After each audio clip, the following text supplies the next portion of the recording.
Shut up and sit down. चलिए अब हम लोग पढ़ते हैं 15.1 एनवायरमेंटल डिग्रेडेशन के बारे में, जिसको हम लोग हिंदी में कहते हैं पर्यावरण निम्नीकरण। What do you mean by environment? पर्यावरण से आप क्या समझते हैं? Environment is our surroundings which include all forms of life, plants, animals, human beings, air, water, land, buildings, parks, vehicles, etc.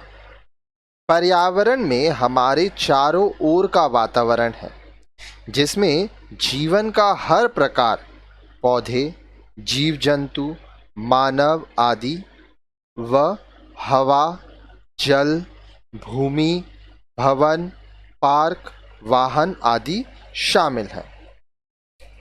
Our environmental is in a dynamic state.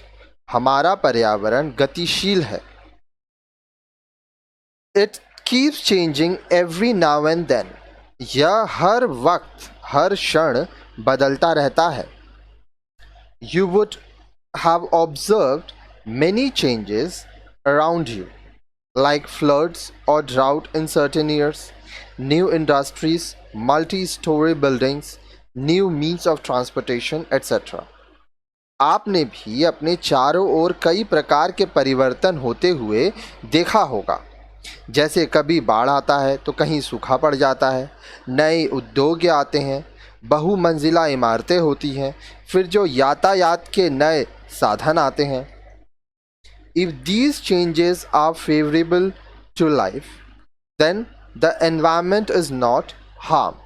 यदि यह परिवर्तन जीवन के अनुकूल होते हैं तब पर्यावरण को कोई हानि नहीं पहुंचती। However, unfavorable changes lead to degradation of the environment. परंतु जो परिवर्तन जीवन के अनुकूल न हो वे पर्यावरण के निम्नीकरण का कारण बनते हैं। Environmental degradation refers to an unfavorable change of our surrounding. हमारे आसपास होने वाले हानिकारक परिवर्तनों को पर्यावरण निम्नीकरण कहते हैं। अब डिग्रेडेशन किसका होता है? डिग्रेडेशन होता है degradation of air, land, water, environmental degradation.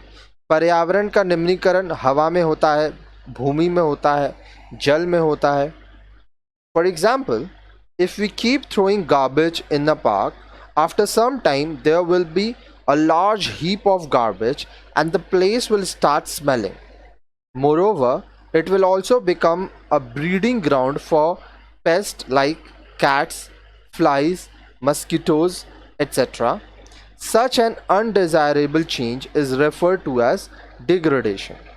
उदाहरण के लिए यदि हम पार्क में कचरा फेंकते हैं और इसको हम फेंकते जाएंगे कचरा, तो कुछ समय बाद वहाँ कूड़े का एक बहुत बड़ा ढेर लग जाएगा और उस स्थान में दुर्गंध आने लगेगी। यह स्थान चूहों, मक्खियों और मच्छरों आदि के प्रजनन का स्थान भी बन जाएगा। इस प्रकार का अवांछित परिवर्तन पर्यावरण निम्नीकरण कहलाता है।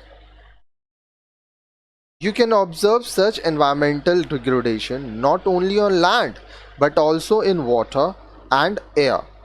इस प्रकार का पर्यावरण निम्नीकरण आप न केवल भूमि पर बल्कि जल व वायु में भी देख सकते हैं।